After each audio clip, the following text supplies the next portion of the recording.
Be 8:20, and we're exactly at 10, by the way, so you can wait a minute or two. 6:45? Plug Mincha 6:45. Here.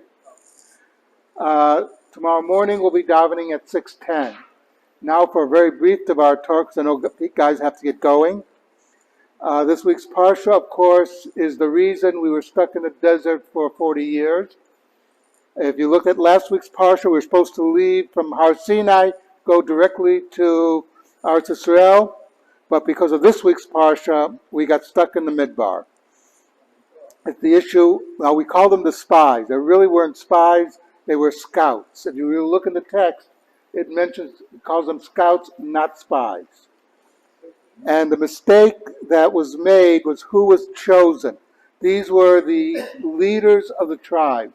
They knew that once we got to Eretz Yisrael, they might not be the leaders. If you look at who Yoshua chose to spy Jericho, we don't know their names. Their names are forgotten because they were real spies. They were there to find out how to take over Jericho. The ones that Moshe sent, they were told, go look at the land, see if we could take it over.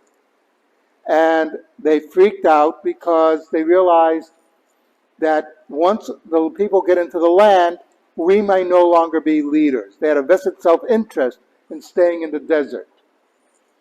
And that was the mistake that Moshe made in who he chose. If he had chosen just regular people who were just eager to get into the land, it would have been a totally different matter. And so one of the important things about leadership is knowing when to leave the stage. That you're a leader right now, you might not be a leader in a few years, but that's okay because you let the next generation come in and take over. The next group. Just something to think about, Kaddish Rabbanim.